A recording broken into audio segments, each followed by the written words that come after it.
आगे बढ़ते हैं। अजमेर से खबर है। पहलगांव में हुए आतंकी हमले के बाद अजमेर में सर्च अभियान चलाया गया। सुरक्षा को ध्यान में रखते हुए चलाया गया है सर्च अभियान। अभियान के तहत कृष्णगंज थाना इलाके में बड़े स्तर पर सर्च चलाया गया। सर्च के दौरान करीब 400 संदिग्ध लोगों को डिटेन किया गया है। चौधरी कॉलोनी, जनता कॉलोनी और आसपास के क्षेत्र में रह रहे थे किराए से। कृष्णगंज थाना अधिकारी अरविंद चारण के नेतृत्व में इस कार्रवाई को अंजाम दिया गया। तस्वीरें जरा देखिए और यकीन से कहा जा सकता है कि हिंदुस्तान का इस वक्त कोई शहर ऐसा नहीं होगा जहां पर अवैध बांग्लादेशी, अवैध रोहिंग्या, अवैध पाकिस्तानी आपको नहीं मिलेगा। सवाल यह कि इतने बड़े पैमाने पर ये लोग यहां पर बसे कैसे?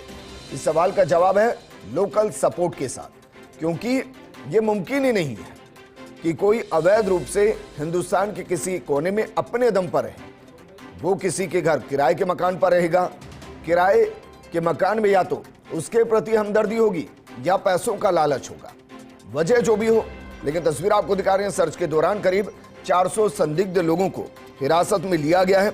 जाहिर है उनके डॉक्यूमेंट और बाकी चीजों को चेक किया जा रहा होगा।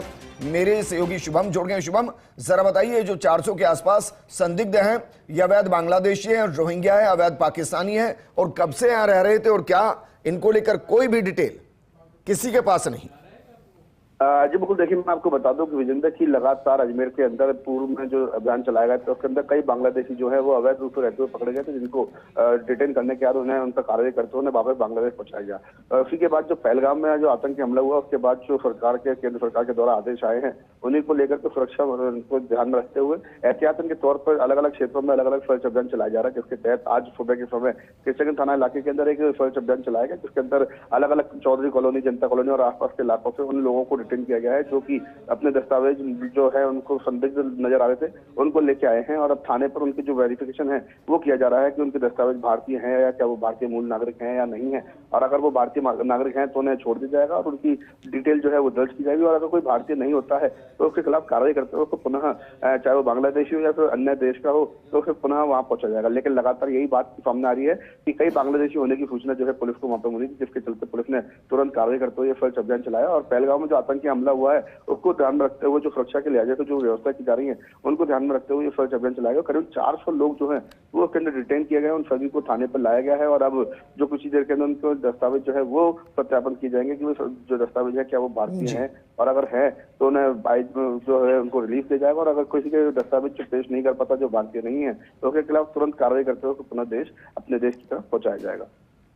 शुभम, एक और सवाल, ये रह कहाँ रहे थे? क्या वहां के लोकल लोगों के किराए के मकान के अंदर रह रहे थे या अलग से बस्तियां बनाकर रह रहे थे?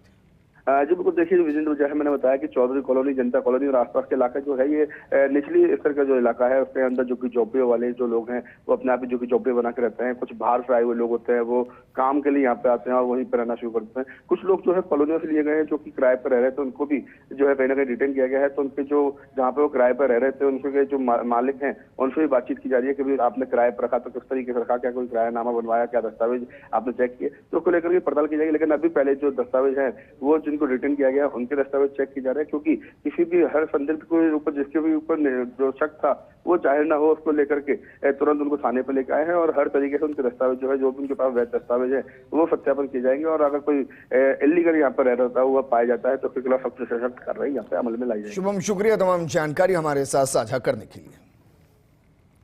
तो डॉक्यूमेंट वेरिफिकेशन किया जा रहा है। अगर किसी के पास डॉक्यूमेंट होगा तो उसको रहने दिया जाएगा, और अगर नहीं होगा तो दो तरीके से जांच होनी चाहिए। पहली, इनको डिपोर्ट करने की, और दूसरा, किसके माध्यम से यहां आए और बिना वेरिफिकेशन कर जिन्होंने इनको रखा उनकी मंशा क्या है।